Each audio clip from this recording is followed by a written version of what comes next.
never say no, right? Like you're a problem solver. Yeah. So as lawyers, it's very easy for us to be any complicated problem you can say no. For me, it was always try to go with the solution. Always think of 2, 3 solutions before you go.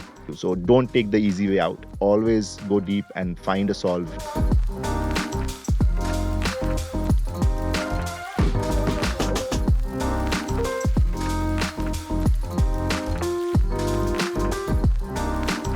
The Abstract is brought to you by SpotDraft, an end-to-end contract lifecycle management system that helps high-performing legal teams become 10 times more efficient. If you spend hours every week drafting and reviewing contracts, worrying about being blindsided by renewals, or if you just want to streamline your contracting processes, SpotDraft is the right solution for you. From creating and managing templates and workflows, to tracking approvals, e-signing, and reporting via an AI-powered repository, SpotDraft helps you in every stage of your contracting. And because it should work where you work, it integrates with all the tools your business already uses. SpotDraft is the key that unlocks the potential of your legal team. Make your contracting easier today at spotdraft.com. How is technology changing the Indian financial services landscape? How can legal support a company during hypergrowth? And what should global legal leaders know about operating in India? Today, we have Hardeep Singh, General Counsel of CRED, a reward-based credit card payments app. CRED is valued at more than $6 billion and has more than 12 million users across India. Hardeep, thanks so much for joining this episode of The Abstract. Thank you for having me. I want to go back in time a little bit to start the podcast and hear about your early career. What was it like to be a young lawyer just getting started? Uh, it was actually a lot of fun because I was very clear when I was in law school that I wanted to do litigation. Uh, to the extent that I'd never even sat for day zero placements that happen with law firms coming to your to law schools. And in law for me happened by chance. So I was a good debater. I was always very good at co-curricular activities within Yeah. law school, moot courts, etc. And I was always an average student, never really like top of the class or something. So I just just when I did my internships, litigation seemed to be the thing for me. So I was very very clear that I want to do that, and went to I went found a couple of nice lawyers who were kind enough to sort of have me in their office and started practicing with them. Uh, it was a great experience because like just doing the hard work and understanding how you're supposed to prepare your briefs and be ready to argue in court and to also brief your senior counsels. All of those things were an absolutely great experience. Both the lawyers that I worked with were very very sharp, so they expected you to know the matters in and out. So it wasn't like you could just prepare notes and hand it over to them. Like they would ask you deep questions, and it sort of made you want to read the brief better and do your research much better. So I think just getting those basic skills of being able to research, of being able to find the answers to complicated legal questions, that was actually very a good positive impact on just feeling more confident that you could find the answer to any legal problem if given that you have enough time to research. So I think that was a key skill to have as a lawyer, I guess. Mm-hmm. And I think that coupled with the fact that sometimes when you were in court and your sort of senior counsel is not around, or the managing counsel is not around, and you're what in India what the concept is called a passover. So you could go Mm-hmm. to the judge and request them, can I have a passover? Basically meaning that if I am item number 2 on the board, it will go to the end of the board so that my lawyer or this person that I work with who is in another courtroom can sort of do his matter and come and sort of argue the Yes. matter here as well. Because typically one lawyer who's practicing will have on any given day, a decent lawyer will have 6, 7, 8, 10, 12 matters Mm-hmm. in a single day, right? So I think they have to run around different courtrooms. So in those situations, sometimes there would be some judges, and this is like Supreme Court or the National Consumer NCDRC, which is the highest consumer sort of appellate authority, and some of the judges started asking the juniors present to, well, why don't you argue the matter? Right? Do you know the file? And that was another layer of complication, because you're not just your senior can ask you a couple of questions, but on any given day, maybe a judge in the Supreme Court can ask you, Yeah. what you've really prepared for today. And I think that was very liberating, and it gave me a lot of confidence, because subsequently when I was at Uber and my other roles, and when we had to engage with law enforcement and sometimes senior law enforcement Mm-hmm. officers, just the just the inner confidence of knowing that this is okay, you can manage this because you've argued in the Supreme Court and in front of people who are Mhm. very very sharp. It just gives you the confidence that you need to really be like, okay, I will get this done and I will solve this problem and come back. So I think that problem solving, the hard work, and just knowing that you can do the legal research, all of that together was like a great first experience as a young lawyer. You referenced that you started your career in Delhi, and a lot of that practice was appellate practice. I'm curious if most of that was corporate work, if it was corporate sort of appellate cases, and also then how you were able to make the transition from doing that work that's very courtroom focused to moving in house and being within a business. No, so it wasn't, and there was no corporate work, or there was very little corporate work Uh huh. in court. A lot of it was family disputes. A lot of it was property disputes. A lot of it. There was some criminal law as well, which I really really enjoyed. Huh.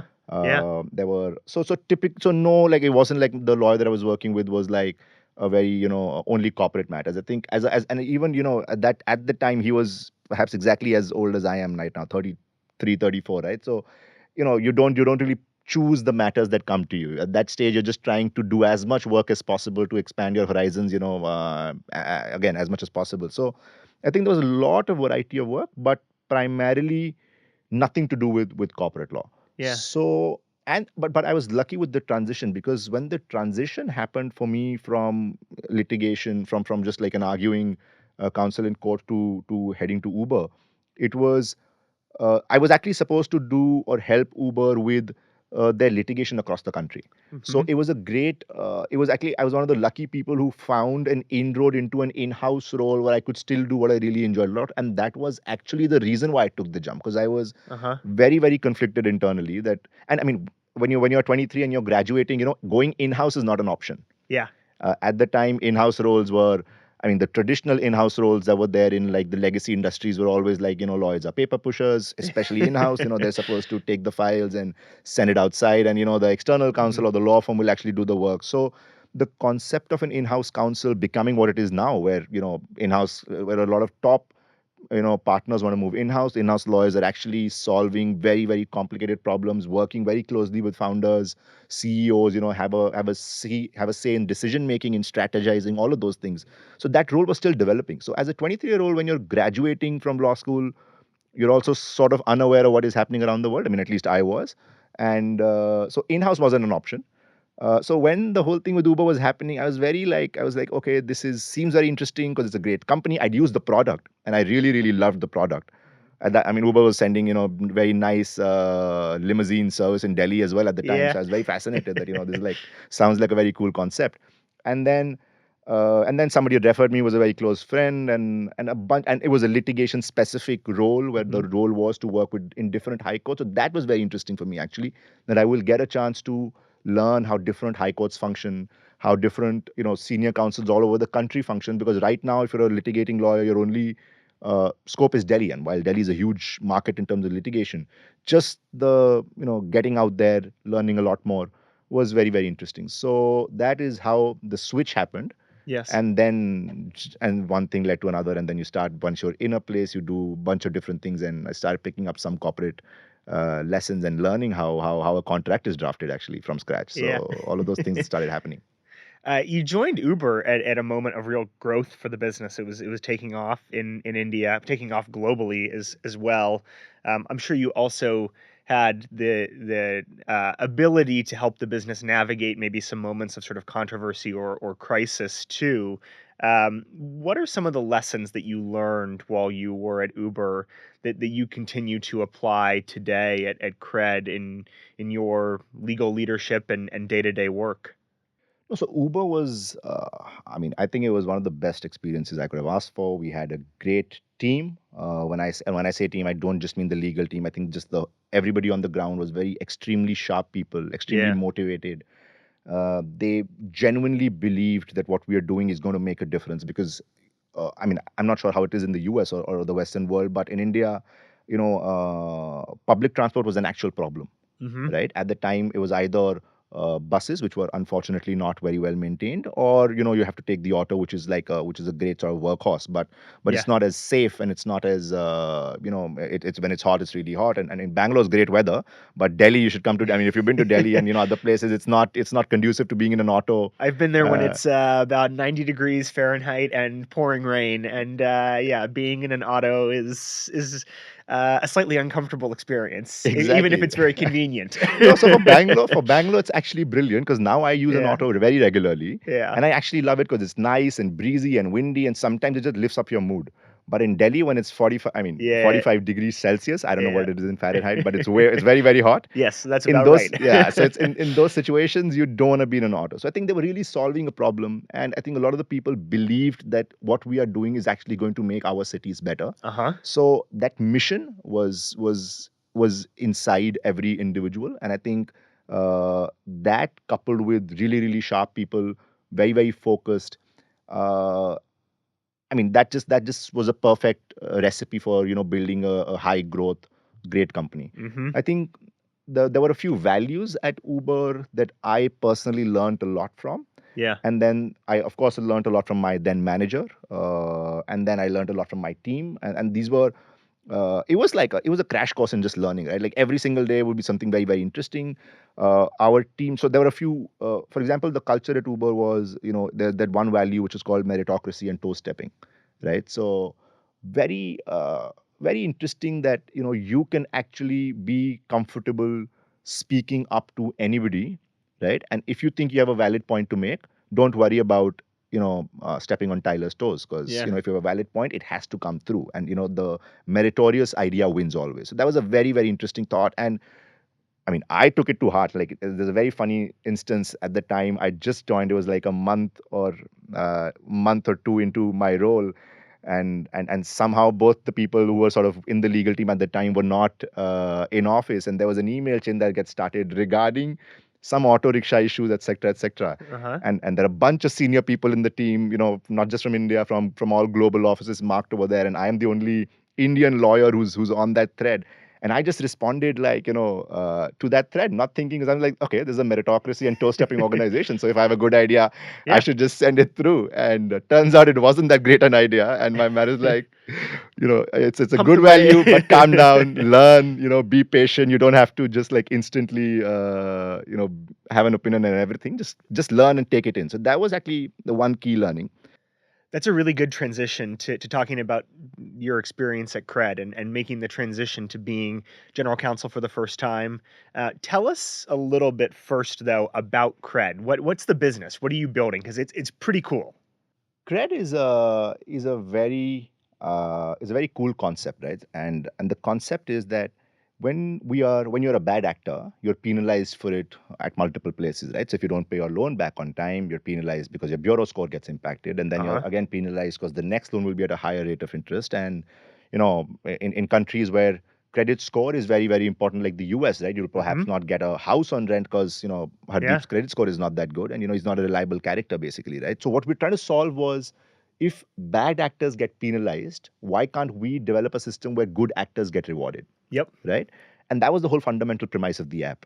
Now, the app, what it effectively does is, you can share, your data with CRED, and what happens is we can remind you constantly when your bills are due. So we have, and it's also partly because the Indian government, the infrastructure that they developed was actually so enabling that these kind of services could be built in very easily. So, for Mm-hmm. example, all your bills, all your credit cards, traffic tickets, all of those things we can Huh. highlight, and we can tell you as and when they come about, and you can pay those tickets and your bills and your electricity and your internet and your credit card all on time, right? And if you're consistently doing it, Mm-hmm. uh, and a lot of people actually do it, of course your credit score gets improved. So a fun fact is, 50% of all cred active users have seen an improvement in their credit scores, or since they've been on the cred app. So that actually sells very very interestingly for users, because a user is like,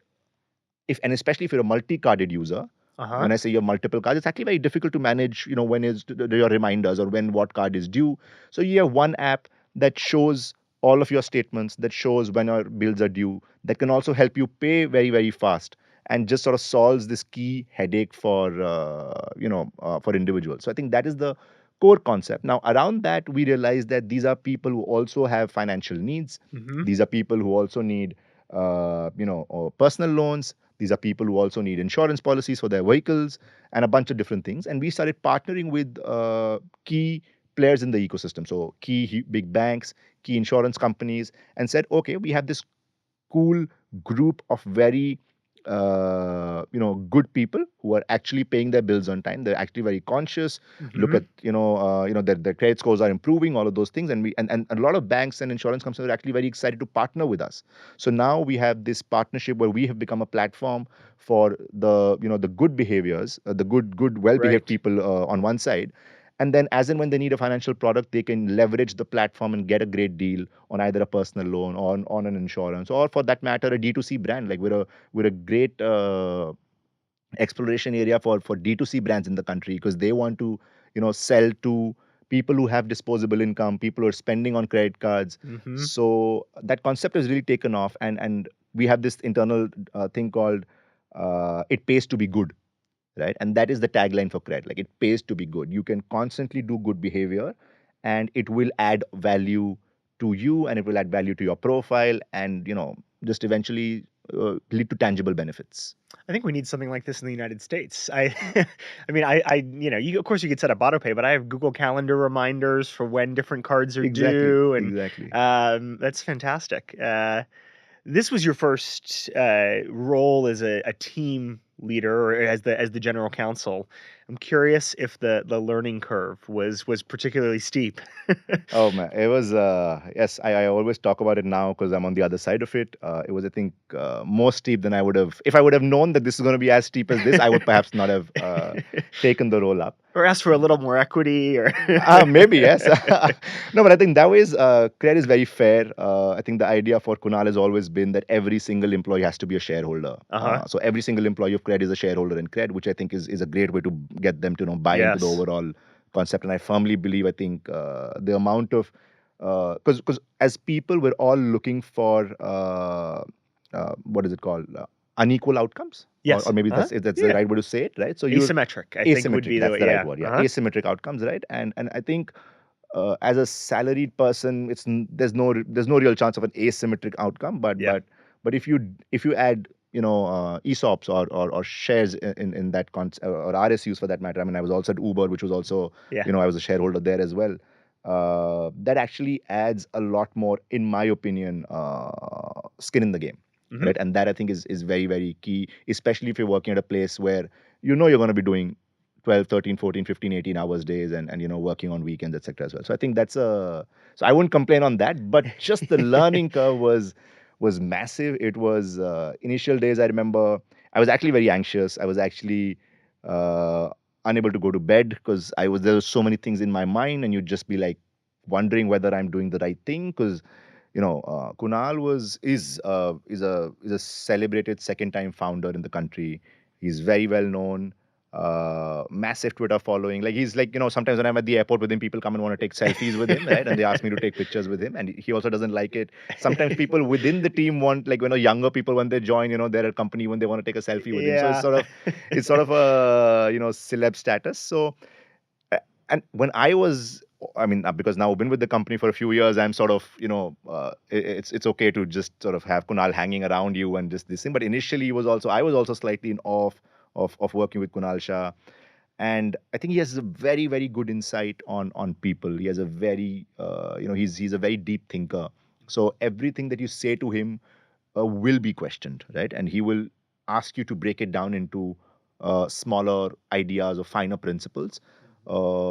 And that is also true for legal and regulatory. So if I were to say, for example, Kunal, let's not do this, he won't take it on face value. He'll be like, okay, why can't we do this? What is this thing? Can you sort of walk me through the reasoning of your thing? And you'll have to be very nuanced, and you'll have to give her this thing because he also has a great network of people, right? So Right. he's been around the payments game for 15 years. He's a great network of people. He can also make sure that what you're saying is actually validated by somebody who's also very, very ingrained in the system. So it was a lot of that, right? So it was, but just it was when I got the opportunity, I knew I had to take it. There was no way I could turn it down because I knew that the learning will be, just the sheer experience of working with him and would be brilliant. But it came with, like I said, it came along with having some sleepless nights, some a lot of anxiety, a lot of imposter Yeah. syndrome, wondering what you're doing is right, wondering whether I'm at the right place, am I the right person for the job. So a lot of that, and then eventually the more philosophical learning out of being here, I realized was that uh, nobody else is going to tell you that you're good enough, right? Like Hmm. you'll invariably get to that answer on your own. Hmm. And I think if you're prepared and if you are, you know, just willing to do the hard work, I think that is it. That is the answer to getting over anxiety. Because what it's a very, I just stumbled across this one night when I was thinking about it, because anxiety leads to inaction and Hmm. inaction leads to anxiety, Yes. right? So the only way to get out of anxiety is to just start doing things. I think operationally it was just like you had to do everything. You had to how to think of a product through and through. And it just doesn't stop at regulatory thinking, right? Like what is the copy going to look like? What is the customer support message going to look like? What if this breaks? What if that breaks, right? So just the product thinking from the day the product is conceptualized to the day it is rolled out, post rollout, what is the approach? Are regulators reaching out to you? Is the media, saying something which Hmm. is not correct? Did we go, and you're working with the comms team on, did we go out with the wrong, did we communicate something wrong about the product? Just drafting the terms and conditions, drafting the privacy policies. So that was basically everything, right? You have to set up the whole structure from scratch and drafting the contracts, and which is the more known part, but just working with the product teams, conceptualizing the product, thinking what the flow will look like, because that is a lot, because CRED is a very design focused, it's a very good looking app, right? So a lot of the decisions are taken design backwards. So now when it's a design backward decision, because it needs to look like a certain manner, it needs to look very, very suave and very, very affluent, right? Can you do this? Can you not do this? Can you say, and then can you say this? But if you say this, which is a regulatory requirement, will it look like, does it bring the kind of confidence that we're looking for, or does it raise more issues? So a lot of interesting thinking, working with nice product managers, solving those problems end to end. I think that was very, very interesting.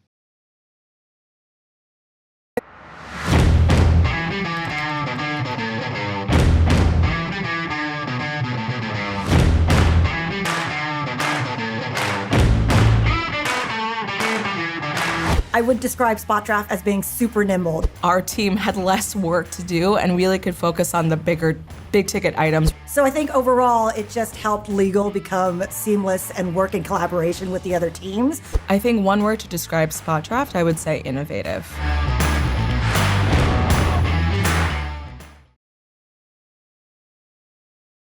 You're sort of getting at it already, or anticipating my next question. If folks go on your LinkedIn, they're not going to actually see general counsel or some other sort of fancy C-suite title. What they're going to see is building cred, and I'm curious how you think about yourself supporting the business, and also by putting that there, what you think you're sort of signaling to others within the organization, other stakeholders, and how they should perceive you, and also perceive what legal is doing.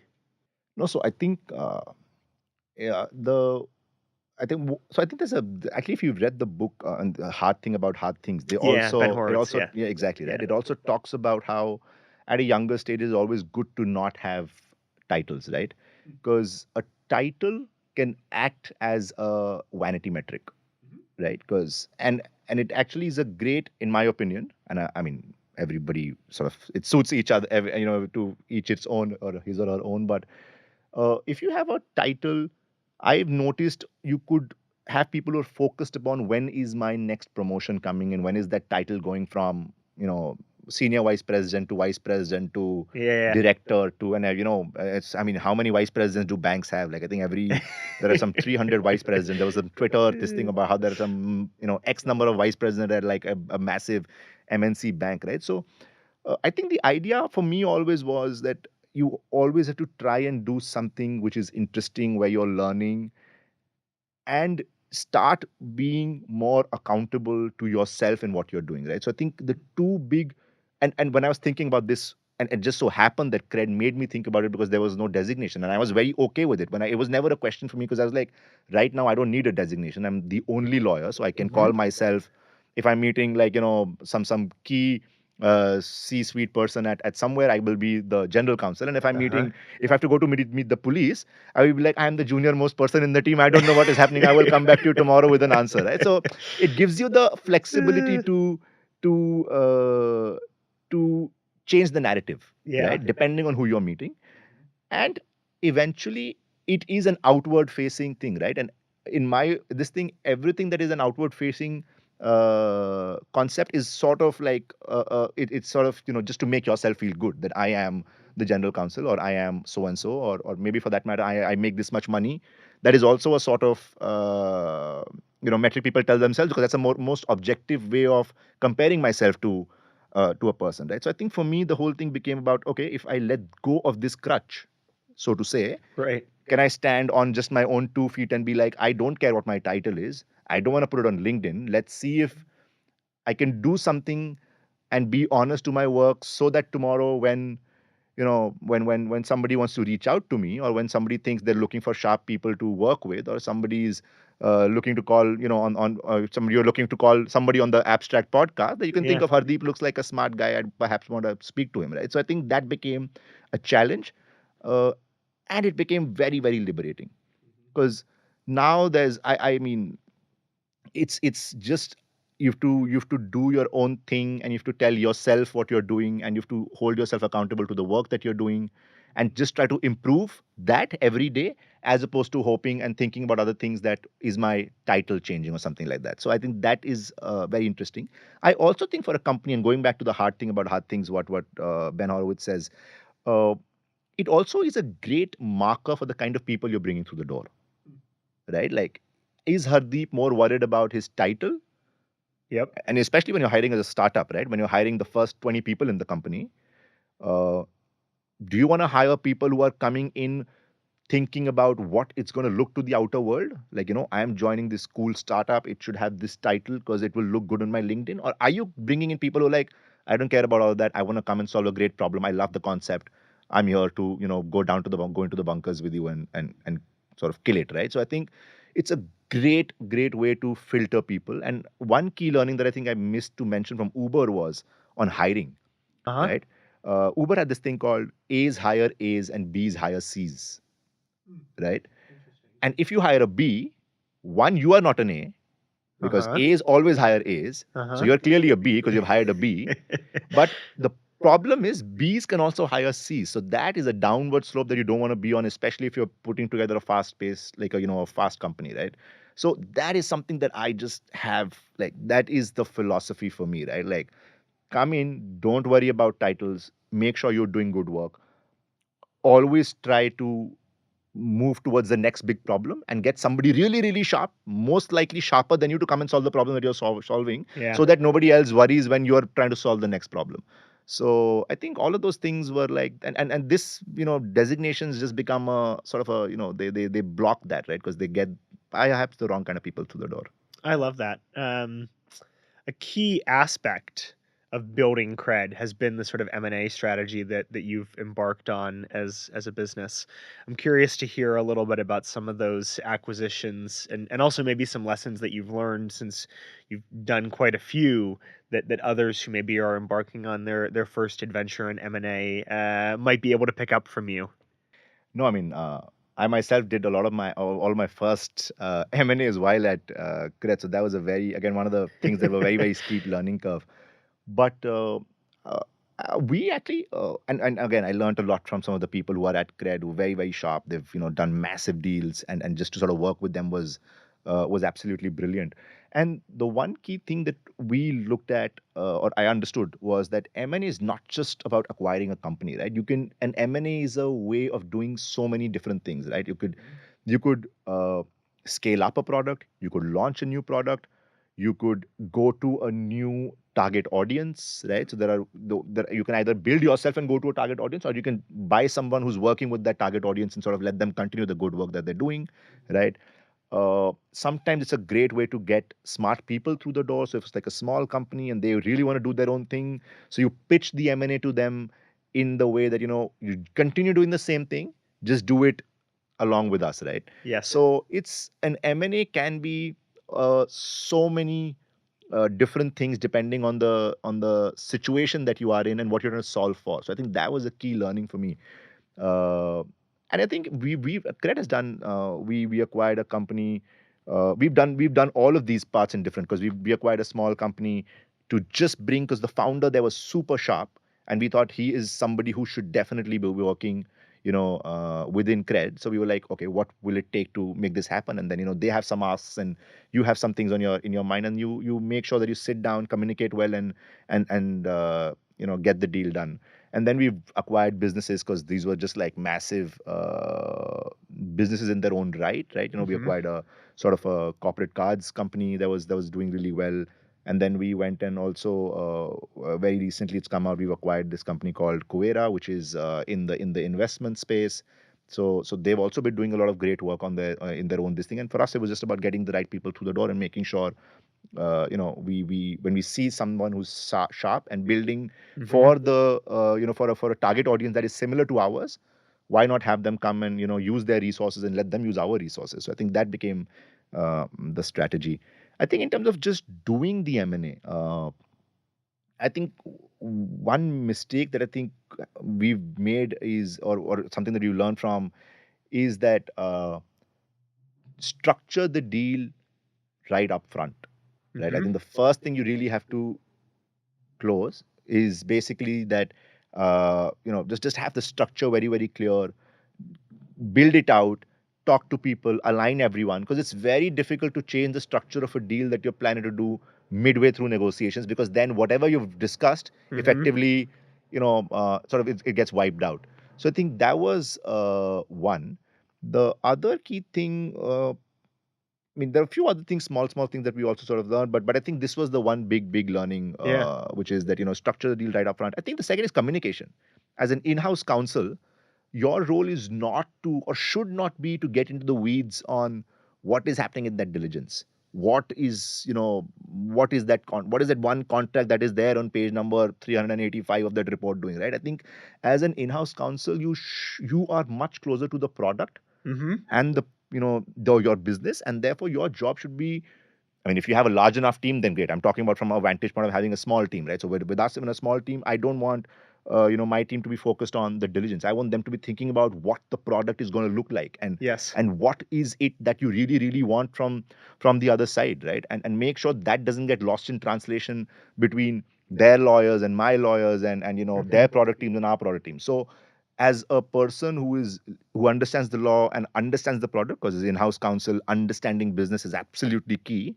You have a great vantage point to whether this deal will be able to solve for the ultimate objectives or not, right? And I think that is the metric that you really have to follow when you're doing an M&A, as opposed to making sure that you're squeezing all the value out, which is something that the other lawyers need to do, right? Like, because Your outside counsel. the outside counsel, right? Yeah. Let the external counsel really optimize for that clause, or optimize for that change, and I mean, sometimes I'm sure all of us have been on calls where the lawyers are just going at it against each other, and they're being aggressive, and they're doing all of that. And in those situations, my job was always to pick up the phone in while the call is going on. I'll pick up the phone, call the founder, and be like, don't worry.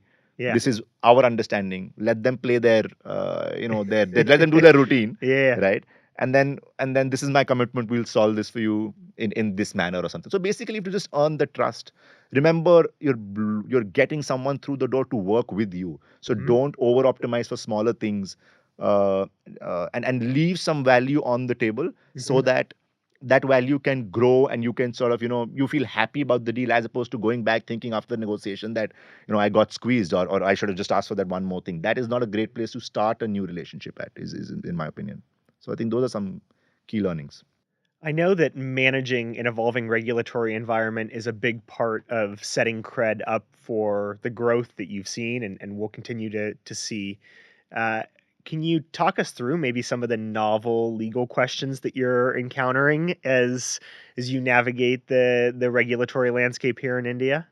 No, so I think this is one of the key parts of the puzzle. Payments in India has become like this massive thing with Yes. 350 million people using what is now what we call as UPI, and the with that kind of scale, which is all of it has happened, I think, since about 2017, if I'm not mistaken. So last, like, 6 7 years, very recent. There are a lot of, it just naturally becomes the situation that the regulator keeps on evolving and learning, and fintechs keep on coming up, and they want to move fast, and they want to break things, and they want to launch that new product that really adds a lot of great value, and then the regulator comes in. So it's like it's a good battle to have. So managing all of that is complicated on some days, and on some days very simple. Uh-huh. But I think the principle to look at, and the way I look at it, is just don't go by what is written in the regulation, right? uh, every regulation, when it is written, has some context to it, has a reason why it's drafted in a certain manner, right? And that context and understanding, which is in time leading to that regulation, is what, in my opinion, is what is called the spirit of the regulation, Yeah, right? And absolutely. the principle for us at CRED, and something that I personally believe is that if you follow the spirit, you will more often than not be on the right side of when there is a subsequent interpretation, because you've sort of gone by the principle as opposed to what is written. And what is written, we're all lawyers, we're all trained to interpret it from both sides. That's all of our law school, right? Like, this is a paper, now argue A, now argue Yeah. B, and brilliant, you're very sharp, argued both points very well. But I think when you go into the spirit of a regulation, and that's something I had to do, because, like, when I came in, I didn't have a lot of experience on financial regulation. So, for example, if I were reading an NBFC, which is a non-banking financial corporation, or sort of regulations related to those companies, you would have to go back to 1998, 99, when the concept was sort of first defined by the regulator, right? So the way I approached it was, okay, what was happening in 1997? What led to the regulator having to define this term when before that it was, sort of an undefined but still an existing business? So. These are some ways to understand and prepare yourself for what is coming, because regulations come very fast in this space, because it's just the way it's the nature of the game. So you have to be one step ahead, or at least in right in line with the regular. You can't lag, and this is one space where I genuinely feel the tech in the country is lagging behind, because the regulation actually moves much faster, and Interesting. it's very it's not something which is very common. Tech generally Yeah. outpaces regulation, but here in this payment space, very specifically, it's completely the opposite. I really like that framework, or that idea of trying to think about what the spirit of the regulation is. I spent a number of years advising different types of companies on privacy law, which I know is also an area that's developing here. And I always saw my role as first saying, what can we do? But then, moreover, what should we do, right? I just want to ask you a follow up here, because I think it's interesting. Can you tell me, or tell us, a bit about how you think that mindset shifts the sort of comms, marketing, general PR strategy of a company like CRED, right? I mean, I imagine you're also working very closely with those folks. No, I think that's a very important question, and I think that is the actual question that you have to answer as lawyers. That's very pertinent, right? Because there is more often than not, there's going to be a different answer to what can you do and what should you do, Yes. right? And I think if you have to be a long-term player in any ecosystem, right, what should you do is what takes you there, right? Because what what my framework is, what can you do could what can you do is something which is right before you, which is perhaps the easier option to take, which is perhaps a slightly more aggressive interpretation of the Yes. regulation, which is, I mean, if you're talking about data Short-term protection in that revenue. context, right? Exactly, right? Like, what can you do is, I can do this, and this will lead to this, an instant spike of my metrics, and then, I Yeah. mean, in if it was 2021, then a big bump up in my valuation, right? Like, Uh-huh. so those kind of things are the can you do, right? But what should you do is when you actually reflect on, if I do this, yes, this is the game. But if I do this, like, I take this hit, and you take this hit in the short term, but we are establishing ourselves as a long term player, right? And I think I personally, as well as CRED, I think we are very long term players, right? I myself am a very long term player. It's always about you.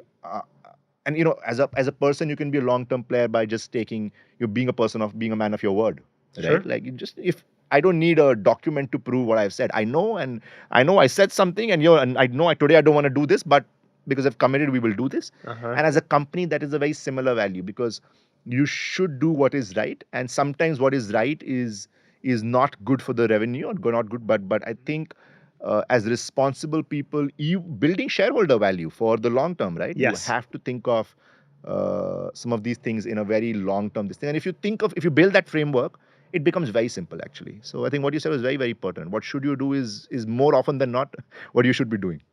You mentioned UPI, and that's something that's, I think, unique to India and the sort of Indian financial services landscape.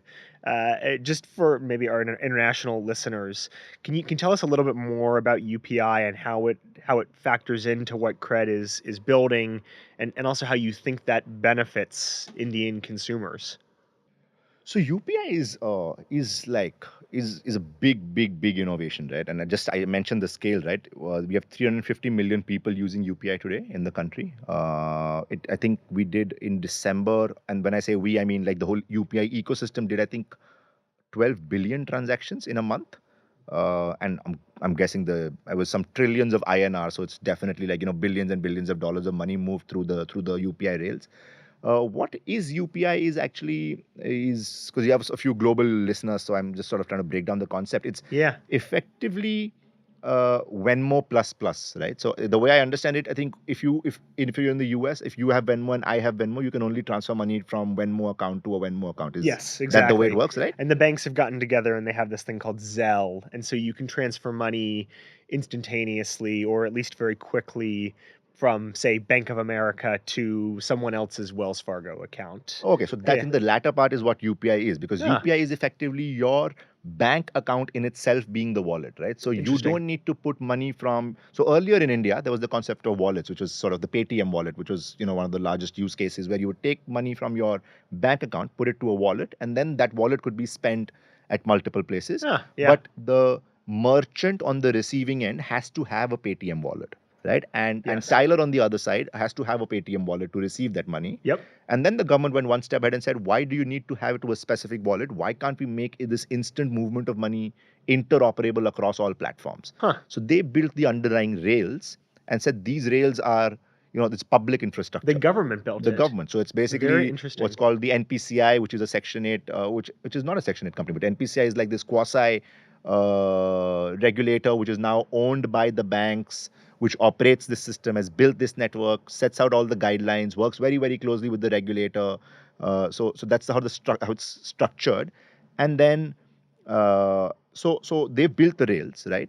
And now on top of those rails, you have different people, plying their trains, right? Right. So we have CRED, we have big players like Google Pay, Phone Pay, Amazon, Paytm. All of these are sort of the large movers of funds and of transactions on the system.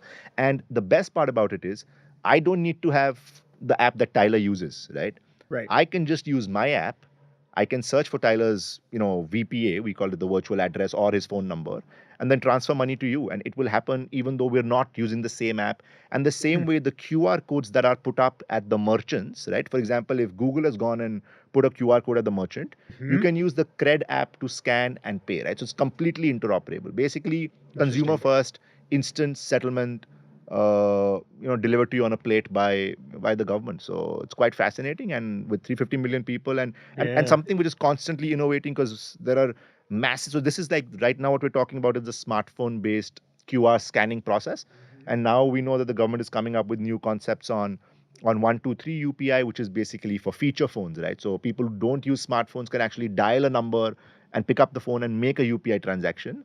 And then something called Hello UPI. So massive innovations to sort of bring in the next 350 million people to use UPI.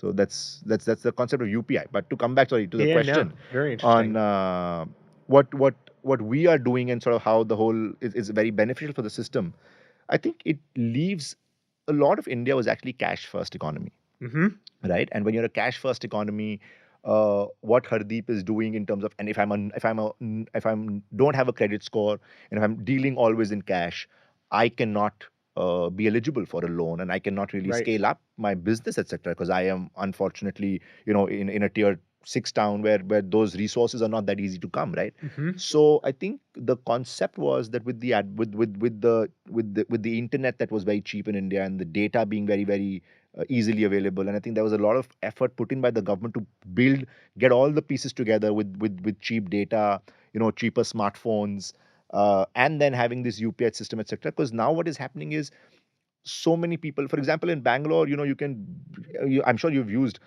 every auto driver, every place on the side of the road where you get a glass of juice which is 10 rupees, they're all accepting UPI, right? So what it does is it leaves behind a digital trail of who you are and what you do and what is your cash flow, right? Uh-huh. And I think that is a step towards bringing these people into the formal economy, bringing, I mean, the India's credit to GDP ratio has been fairly uh, you know the lower side as compared to the Western countries, right? And it needs to be slightly healthier, this thing, so that the right amount of credit is always very useful for people to scale up their businesses. So when you build a payments led infrastructure to build a digital profile of people, you can use all of that data to see what are the cash flows like, what are the business that you do, etc., etc., etc., to build a profile which can then be used to augment if there is Hmm. any other data available, or just do micro lending. So I think the one of the key plans that this government has, and a lot of players are working with them, is on micro lending and micro credit, so cash flow based lending program. So I think it's just been it has a huge potential to formalize large parts of the Indian economy which were not so. And I think that is a great challenge, and that's a lot of fun for, and to have private sort of companies participate in that is also very very interesting.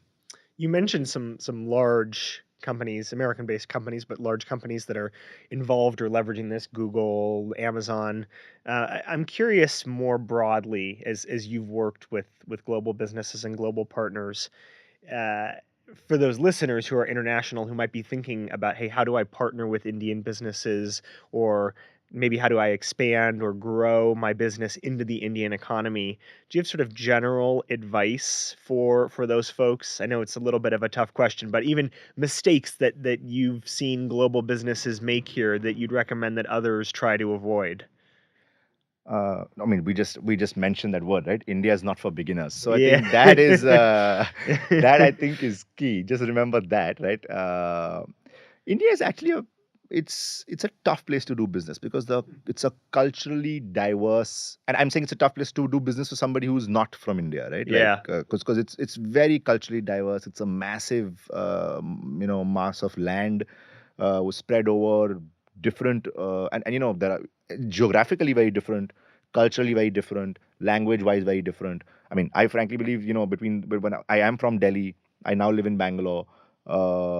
North and south, these could be two separate countries. These are very Yes. very diverse, different people, right? But we sort of, so when you're from India and you're born, and you keep on doing this and you sort of keep on traveling the country, it slightly comes more naturally to you, the whole cultural sort of this thing, and what are the ways to do business. But I think for someone from a very homogeneous, sort of country which is not as diverse as India, that could be a challenge in and of itself. I think that is one key thing that one should be aware of. I think the other thing is, I think regulation in India is also very very is nuanced. When I say it's you have to understand what happens in India to be able to appreciate what the regulation is, right? Mm-hmm. So in India, when the RBI, for that matter, is building regulation, right? Now they're not just building regulation for Bangalore.